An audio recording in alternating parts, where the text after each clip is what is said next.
All right, so good morning, I'm Jill Murray. I'm the Director of User Experience at Mindset. With me today, I brought Ryan Reichenbach from Ecolab.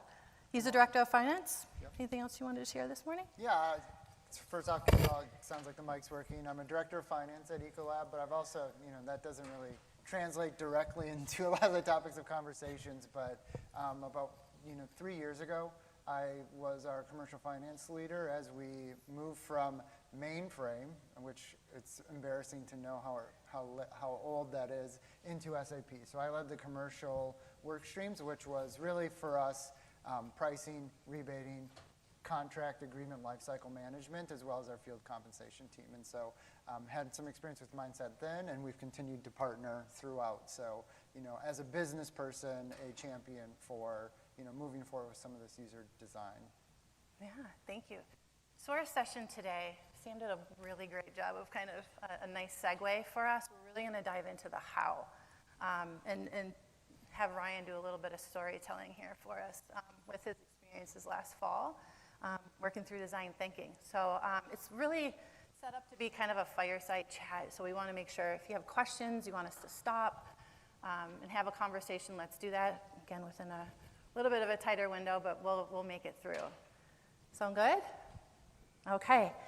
I'm just a little worried. We're still good about the mic. Okay. So, we heard a little bit about design thinking from Sam this morning. I'm going to talk a little bit more on the value and then really lean into the how. All right, so we heard about IDEO this morning. This is just a really nice quote from Tim Brown.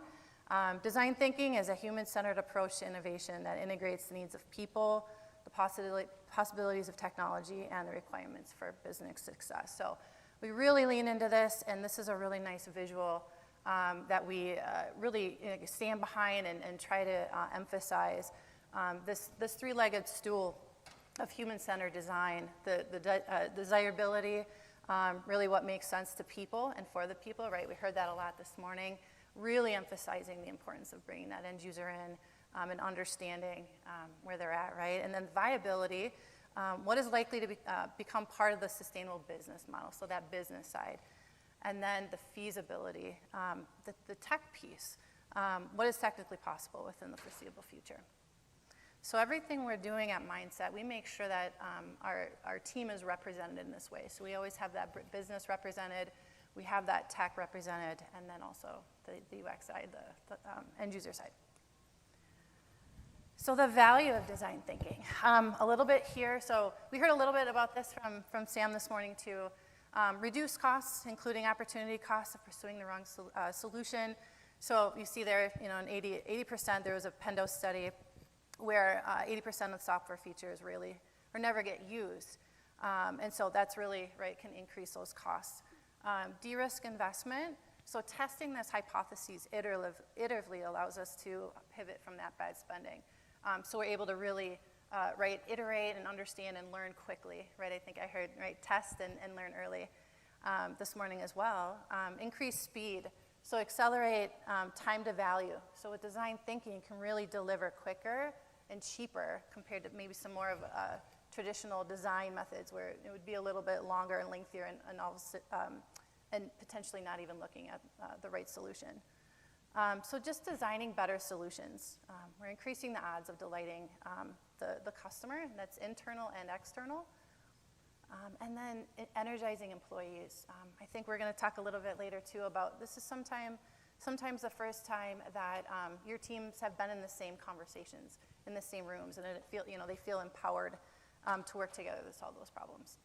And I would just add too that provides value right away because that engagement really drives that touch and feel. So, at Ecolab, we were always kind of the big bang go lives. It rolls out, one day you have it, one day you don't have it, the next day you do. And so this really allows engagement and feedback throughout the process that is new to a lot of the organizations as you're developing something like this. Mm-hmm. Yeah, thank you. I'm just going to talk for a little bit longer, and then we'll hear a little bit more. Thanks for chiming in. So we have this visual that we use at Mindset to highlight. So the design thinking portion is really kind of those two diamonds in the middle.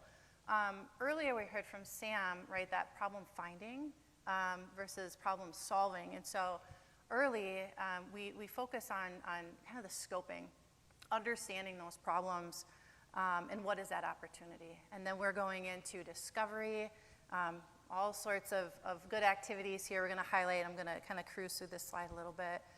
But really falling in love with that problem. What are we solving? And then the framing piece is when you get to the ideation and the iteration and trying to determine, right, what could be those possibilities for that solution.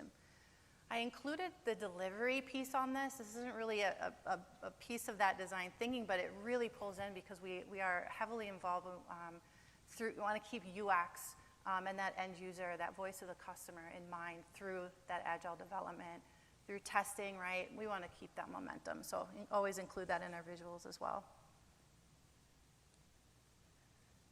All right, so design thinking, it can vary. We usually stay kind of around the 3-week window, sometimes going into 4 with some kind of final iterations. And so week 1, we are back to kind of that visual I just showed. These are really where those observations, understanding the users to gain that empathy understanding. Week 2, those collaborative ideation workshops, defining those goals and generating new ideas. And then into week 3 with testing. And then that leaves week 4 up to iterating and making sure that we're having a nice transition into development. How did you feel about that timeline, initially when you saw that? Sometimes I know it can be right. 4 weeks of time. 4 weeks of time, first it seems like a lot, but also it goes by really quickly, and it's really iterative, I think, is the main feedback. And so as we looked at it, there were different roles and responsibilities within our organization and how they engage throughout this timeline. And so for me, as kind of a program overseer, not quite the product manager, but very closely aligned, it was fits and starts. So it was understanding where I wanted to be involved and where the team could carry on. Where then we had that product manager designated that really worked day in and day out with the project team. And so you knew there was always a thread going through the whole project, but then other people were able to step in at either decision points, at creative points, as needed throughout the timeline. So it really went quickly, and I think just the outcome that you get at 4 weeks, it may not be perfect, but it's much more tangible than you're going to have of 4 weeks of other development, and sometimes that takes a little bit of the conversation internally to have is like, we're spending 4 weeks, it's going to take some time up front, but that upfront time really speeds up that delivery, that alignment within the business going forward. And so a little of that is, luckily we've done it several times, and so some people in the organization understand that, but you're also educating others throughout the conversations as well. Yeah. And then also, did you want to share a little bit about the experience planning for our design thinking engagement together? We spent a little bit of time, about 2 weeks before we actually engaged. Right, and I think that planning is very important because it really aligns the objectives so that you are making the most useful time that you have together solving the problems. And so we talked about it. Luckily at Ecolab, the problem we're trying to solve so holistically is managing changes in customer master data and really setting up a staging environment to do that. So this is a very important project for us because if we don't have our customers' data right, they're going to get building correctly. There's just going to be a lot of downstream problems. And so what we had luckily done is we spent a lot of time doing your classic root cause analysis, really trying to understand what the problem was. And so we, as Ecolab, felt like we had a pretty good understanding of the problem as we were engaging mindset. But I think one of the learnings was like that clarity of what the problem is really important because I felt like I understood it. Jill and I were working together. We felt like we both understood it. And we got to the morning of the design thinking workshop and we had some more clarification to come into play. And so we had that conversation. We adjusted on the fly. I think, just this framework allows for that because it's really conversational to begin with. But what I would say is that clarity, you're going to think you're being clear. You can always go even a step further. Like, I wouldn't err on the side of being like being too explanatory because there's always that conversation, and more conversation is important. So, planning is very important. I think it's what made our workshop successful, but at the same time, we had to adjust some day of, right? Yeah, absolutely. And it's definitely not a linear process. I think we saw a visual earlier too. this can be messy, but that's what discovery and learning is all about. So yes, we do spend a good amount of time with that planning and prep with our client. And we had some good, where we were able to bring some of your team members on and kind of share those expectations as well for those next couple of weeks. So Ryan mentioned a little bit, we're gonna head now into the different activities. And so scoping, Ryan mentioned, you know, there are these assumptions, right? And so we made sure you brought a team together, and we had collaborated through this, really guiding the client, Ryan's team. So the scoping, we usually talk about, right, what are your business goals? What are those product goals? Also anti-goals, what don't you want, right, to happen, and what do we want to stay away from, and what does success look like? We talk about risks and assumptions, and then we also refine that problem statement. So you can imagine this alone, the team is already seeing maybe some other opportunities down the road, and then here we're able to narrow that in. Yeah. Well, and you also see where different members of your teams are in the journey. And so we had business leaders, we had technical leaders, we had kind of users all engaged in this. And I think it really came out in some of the anti-goals too, is like that was a new kind of conversation for us, is like what are we not trying to do? And I think this is a really good level setting. So you understand where people are in their understanding of the problem, in their understanding of where we're going, and whether or not you're aligned or not. And I think that was part of, internally at Ecolab, we had, not everyone was 100% aligned on what the goals were, so this was a really important exercise. Even beyond the scoping, and we'll come back to that in a little bit. And so the discover piece, this is where we really do some divergent thinking. Mindset team, we go off and we started connecting with the end users, having some user interviews, and this is where we put together affinity mapping, persona definition. We come back and then work closely to establish these themes and these patterns and do some additional prioritization. And then from there, we draft together a hypothesis. So it really, again, we're continuing to think big and broad and how we can narrow in that thinking. And along the way, there's so much that continues to surface here. How did you feel a little bit about the data and insights? Because there's a lot that's captured, and here what you're looking at is an affinity map, a customer journey map. And this is what, again, Ryan and team had access to all of the feedback for the deliverables after this engagement. And so that's what we're looking at here is kind of what one of those maps look like. And we typically meet with 5 to 7 of those end users to help define those personas. How did you feel about those insights? Yeah, you know, I think this is one of the places where, you know, the rubber meets the road in the way that you're able to validate if you're moving in the right direction. I think for me personally, it was, I kind of understood what I thought things needed to look like, but I was no expert. I'm not the person using the day-to-day processes, feeling the pain. I just hear about it. And so what I really like about this is the mindset team works closely with those people. It's kind of out of sight, out of mind for myself for a little while, knowing they're getting the work done. Come back, and there's a lot of just either validation or new findings from the experts doing it. The other piece of this is then those people that are using the system day to day get excited that something better is coming along. And so they have that engagement as well. It's not something that they're just given from the development team. It's really, okay, someone sat with me, they listened to what I was doing, they've seen what I'm doing, heard my pain points, and are really focused on delivering value and solutions to those pain points. Yeah. And so then through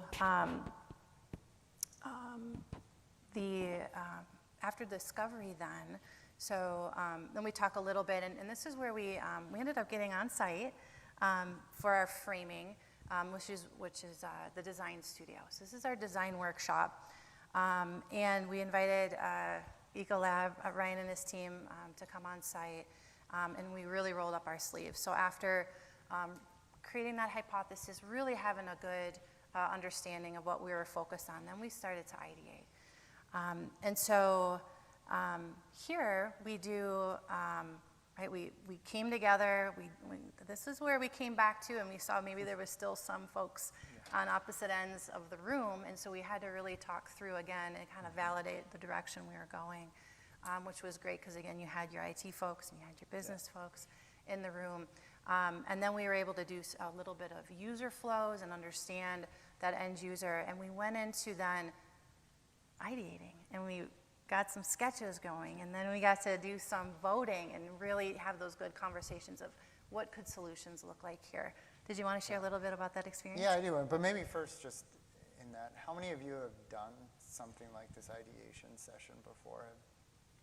A couple people? You know, quite a few people. I mean, it's an interesting time because sometimes the people in the room are not creative type thinking people, and it really drives that interaction. And so, you know, it's funny, there's some people where I was like, oh, that person's not very creative, and what we had to do is we had to do a 6-grid panel and kind of just draw, rough sketch out a solution. That was kind of the end of it. So we had aligned on the problem, we had conversations, we did some process flow mapping that was very interactive, but then at the end we did this 6-panel, okay, tell us what you think a solution could look like. And it's fun and really interactive to see what those outcomes are. And you're really, along the way, all throughout the day, you're always kind of, the litmus test is, are people thinking on the same wavelength? And what I can say is maybe at the end, not everybody was, but I think through the wrap-up you got there. And so it's really just, what I really like about it is a different way to think through problem solving, because we have a business that we kind of know, we think we know what the problem and the solution needs to be. You have a technical team that's also involved, and they're kind of like thinking it just from a technical standpoint of here's what needs to be done, A, B, and C. But when you really try to visualize it, you really understand what needs to be done and how it could look going forward. Yeah. Can you share a little bit too then about the team Yeah. that you kind of assembled for Yeah, this and I activity? think it's a good segue. So we have a couple of Ecolab people speaking today. One is Aaron Gardner, who's talking about the business-led transformation in an organization, and that's something really we've embraced. And so what that means is we always have a business partner along with a technology partner, and so that's the framework for what we brought design thinking in. So it's a business-led, business-owned project. That's me, I'm in the business. Really no technical skills to develop anything, but leading it from the business side. But we also then bring in our technology partners, and so there's always a counterpart on both sides through this. And so in the design thinking workshop, we had people from the business, we had people from our master data team, we had different types of IT professionals as well. And so it was really a diverse group. It was people that were going to be using it, people that were going to be designing it, and people that were just invested in the outcomes that were brought together. So you had very much a diverse perspective. And I feel like everyone was able to provide some level of feedback on what the solution should be. Yeah. And then also, I know that you had brought some who weren't, they were more of kind of those informed stakeholders, right, where they maybe stayed back a little bit, but they could still help speak, to these efforts across the organization too. I know that I had heard that quite a bit. Yeah, that and, sometimes it's just asking the questions of clarifying, because you think you know the answers, but when you have to answer it and you're like, well, I'm not entirely sure, then it led us to the whiteboard. And I think that's where we ended up doing a lot of our process flows was, like, even internally, not everyone understood the process was the same process, and so it was drawing it out. Yeah. So one of the things also we mentioned earlier today, we are part of the App House Network, so we were able to invite the Ecolab team in. And can you just share a little bit about the space that we got to work in that day? Yeah, so it's a very collaborative space. If you've been to the App House, I think it's evolved over time. I was there at the very initial one, and this one is much more robust. I think it was very collaborative, a lot of places to think differently. And so whether it's an open seating area to have collaboration in between, have follow-up conversations, or the center space that really had the whole group together, plenty of room with the whiteboarding up front to really work through the solutions. I think it's one of those things that you don't recognize how important the space is until you're there. One, being offsite and having that space where you can just spend your time to think through the problem is really important, but then having the right pieces and being able to really get to the objectives with the right resources at hand is really important as well. Yeah. it's really fun too. Yeah. It's just really fun space, and coming in and having lunch and being able to have those further connections. I know that sometimes even your team, you said this was the first time we've maybe seen each other in Yeah. quite some time, so it was really neat to make those connections. Just checking time here. So this is a little bit, I know these are a little hard to see, but this just kind of shows what are the kind of the outputs of the design studio. So this was Ryan and his team, and we were all over the room creating sketches and ideating and having conversations and doing some voting of how to narrow in some of those ideas for potential solutions. So again, a really fun day, insightful, messy, right? It got really messy, and sometimes that can get really uncomfortable, but sometimes you know that that's the best conversation because you're really, right, challenging, like you said, challenging those questions. And I would have to say, I think mine was one of the top 3 designs here, so there's a little competition as well. You know, maybe there's 6 designs, so that doesn't say a whole lot, but it's fun to bring that forward too, and really try to get after, okay, what are we thinking? Are we aligned? You know, see the uncomfortableness, which I think is part of the growth, right? There's a lot of research that says you're going to grow and build something better when you're uncomfortable, and it was that 6-panel piece that really put some people in an uncomfortable spot, but I think in the end, everyone enjoyed the process and really the alignment that came from it. Yeah. So then, once we have really some great ideas to run with, our design team, working again back to kind of that 3-legged stool in regards to that Venn diagram I showed earlier, making sure that we have that tech representative, that business representative. There's then some prototyping that occurs. And so we went off and brought these ideas to life, keeping very closely connected with, I think, it was just 1 or 2. It wasn't the entire team, given the roles of Ryan's team, and validating, continuous validation. And then we would go, then we went out to end users and tested.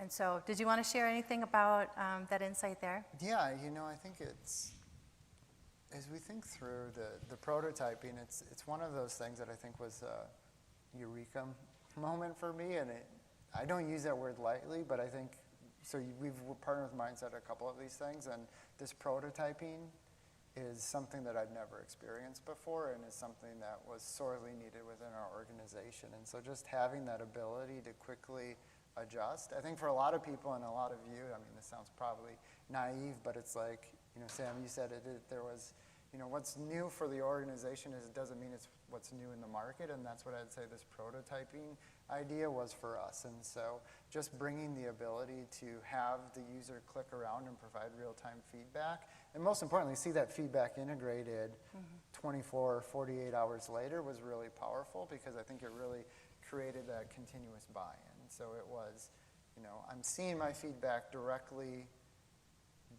driving what the outcome looks like. And I think that was really great for the organization, but it also kind of gave me as the project owner, the confidence of that what we're doing is going to solve the problems. Because that was something I was always trying to answer, and this really gives those metrics for me to be able to go sell the project. We're asking for dollars, we're asking for funding to do this.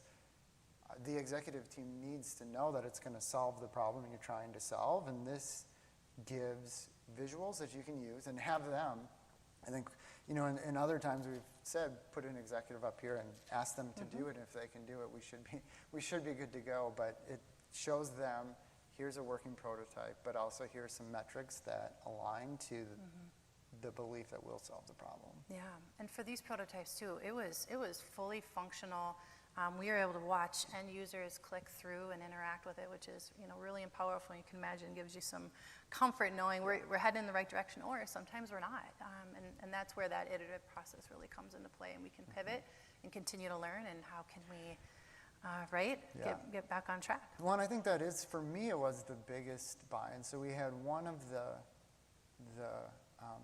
meetings that we were walking through, the prototypes had my executive sponsor in it, who has no SAP experience, no design thinking experience, and it's like, this person is in finance, making the decision on, okay, how do we move forward with this project? How do we fund it? Are we going to solve the right problem? And so rather than having to educate on all of those components and say, he knows I have the experience, but it's like, here, let us just show you what it is. And so he sat through some of the demos and was like, okay, I'm hearing feedback from the team that it's what needs to be done. I can see physically what it's going to be. That visualization was huge to then get that buy-in. And from that point on, he was holistically aligned with what we were doing and really trusted in the process. Even though he hadn't experienced it before, he saw some of the outcomes and really could visualize what those outcomes would look like, which made it a lot easier. Yeah, and that takes us to the slide we're looking at here. So as we're kind of wrapping up and really getting to a point where we're finding some good data, successful scores and are coming through through that user testing positively, right? Where we know that we're in that right direction. This is where we had essentially a findings and recommendations with Ryan and his team, where we shared basically the journey, because I know that at one point that, like you said, not everybody attended every meeting, right. And so we did. I think you had invited, some of the leadership to this findings and recommendations. Mm-hmm. So we did end up going through that journey of, from the beginning to the end. But again, it was about an hour and a half, I think, yeah. Call. So scale that back a little bit, but just to give some of that insight of how we got to where we were, all of those different touch points, how hard the team had worked, but then also some of these findings. And bringing some of these statements to life. And so then a part of that is we work with a collaborative tool, Ecolab team. They have that now, so they can refer back to that. We also then work very closely with our product owner. She happened to be in the room. Say hi to Annabelle over there. So our product owner is very heavily involved in this process as well, and she worked closely with the team to create those user stories in that backlog. And so that was another thing that we had reviewed that day, talking about what the efforts look like, because then this is just kind of a nice transition into delivery.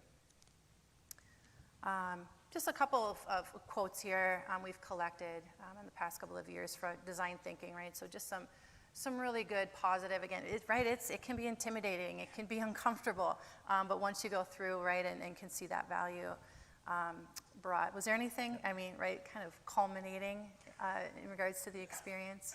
I think what I've always seen is once people go through it one time and have a successful experience, it's really changes their viewpoint. I wouldn't recommend trying to do it on your own necessarily to begin with, because I think it really, you got to trust the process. And so if you're unsure about it, it's like you just have to experience, I think first, and do it the right way, and really then I think what you see are people then are always trying to think about how do you bring some type of design thinking into problem solving in many different ways, and that's kind of where we are within our organization. Mm-hmm. As we've seen it work a couple of times very well, very quickly, and so it's like, how do we just bring it in to the organization more often? Yeah, and even though this, we're focused on, SAP and those technologies, even some things like training and onboarding and some of those conversations, some change management, sometimes those things surface too during these conversations, which is nice to kind of put on that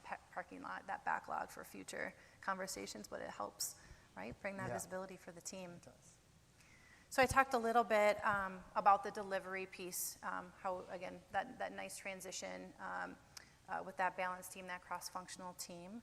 I think this is where we're paused, kind of right on time, given a couple minutes for questions, comments. Somebody's got to have a good, yes. Yes, I have one. So in my past experience, many times people who were selected to participate were the ones available versus maybe the right people who should be there. Do you have any tips on selecting the right people to participate? That's a good question. I think for me, it's just having the right perspective is helpful. So I think the process does a lot of it, but you want to make sure you have the diversity within the teams. And so, in our design workshop, we had some people that were, very junior level doing it day to day, which had great insights. We had people like myself and other leaders that maybe manage the teams or kind of manage an overall meta process that have heard feedback. And so what I think is most important is that you have kind of the legs of the stool per se represented at some level. I think follow-up is always okay. You're not going to have always all of the right people, but you want to have the right perspectives so that those voices are heard. And I think we came away with, follow-ups of like, okay, we need to talk to this person, or we need to sit down and do some of these process mappings or these, outlays with other individuals. But what I think is important is that you just have the right representation no matter where they are. So if it's the people that are available, as long as they have some expertise in the area that you need, then I think it's okay, but know that you may have to follow up as well. Obviously, you want to get the best people all the time, and identifying who those are, being clear about the timeline is also important, because it's not, I have to be involved every day, all day. Like for myself, it was a couple hours a week and then this design thinking workshop, whereas the product manager was daily conversations. And so everyone has a different role, and so sometimes it's just setting those expectations as well. But what I would say is really making sure that you have the right experiences or the right knowledge sets in the room at some level during those workshops. Because I think the biggest risk is if you miss that perspective, it's going to set you back. Yeah, really good question. This is a big piece during the planning. It's very intentional. We want to make sure that the right people, as best we can, schedules are always, right, can be a limitation, but that's something we really talked about quite a bit, is who's that right team to build. We have heard from some other clients who, may have tried to do design thinking in the past, and missing any one of those 3 pillars, right, came away with gaps. So you can imagine making sure that having those representation from each one, kind of those 3 pillars, right, the feasibility, desirability, and viability, is really important there. Really a good question. Anything else? I had a question, maybe for Jill or Ryan. We talked a little in the beginning about, this is for either Jill or Ryan. We talked a little bit about earlier sort of innovation and creativity as part of that sort of design process, innovation process. When you go through design thinking, and especially at Ecolab, how much room do you feel you have to be creative? How far do you think you could actually push things where it'll actually be sort of acceptable or actually create sort of a meaningful change? And how do you sort of draw the boundary around that? Yeah, so the project we're doing now really took shape over 2 years internally, because we had to get the buy-in that the problem was the problem we wanted to solve, and we knew we needed to solve it. And so I think as we went into the design thinking workshop, I think we had a lot of flexibility in how we solved it, because we were clear what the problem was we were trying to solve. That being said, in my viewpoint, what I think we have a lot of flexibility is, like, we know the tool and we know what the end result needs to be. And for a large organization that's very risk averse, that feels like we had a lot of room. I think maybe I'd love your perspective on like how narrow you guys were coming at it. But I think, just thinking about it, we've seen the tools work. I think it was like, okay, how do we use these tools? To me, I think we're being pretty innovative, at least from my perspective of what innovation looks like at Ecolab, who again was on mainframe 7 years ago. So I think there's a perspective there. Mm-hmm. What were your thoughts? Yeah, and when we're having those conversations before, right, engaging in design thinking, we want to meet you where you're at. And so sometimes if you're not in a place where your team or your organization's ready to kind of think big and broad and, right, innovate and really dive into those problems, we do have other options too. I think we were actually talking about this before we determined to go for design thinking, and that would be a really great kind of offering and activity. Sometimes clients will come and they do have a very narrow scope and understanding of what they need to solve. And so we sometimes bypass that design thinking, and we'll go right into rapid prototyping and into delivery. So we really want to make sure that we meet clients where they're at. But in regards to innovation, everybody we have worked with, it's really, we've been able to have those conversations of how could we really think big and broad, and where could we take this? And then through those couple of weeks, we're looking at what are those risks? What are those assumptions? And that helps us narrow that down a little bit. And the one other thing I would just add to that, from a organization perspective, I think that's a little bit of a vulnerability that needs to be learned or accepted over time, that you aren't expected to have the answers, and you need to work with someone to work through what those answers should be. Because I think a lot of times in everyday's your life, it's like, here's the problem, what's the solution? And it really is, okay, well, now we have to take a step back and actually have a conversation on what the solution is. We can't go from A directly to B. It may be more of a journey, which from an organization perspective and an expectation can be a little bit of a learning. Yeah. I think we're just about at time here. Is that right? Are we good? Chris, are we at time for our session here? The next session's not until 11. Okay. We want to make sure to get everybody a break. A big thank you to Ryan, obviously, right, coming up, and maybe give him a hand for sharing his journey. Thank you. Fun. Thank you so much. Obviously, Ryan and I will be around. I keep hitting the wrong button there. There is just, if anybody during the break here, there's just a couple questions I'd be interested in, right, kind of the maturity, the design thinking, maturity at your organization, just some other things if you had a chance to go on and on your phone and take that survey. Otherwise, feel free to snag either one of us. We'll be here all day. I think there's a little bit of a break until the next session's at 11. Thanks so much. Thank you, and thank you, Jill. Thank you.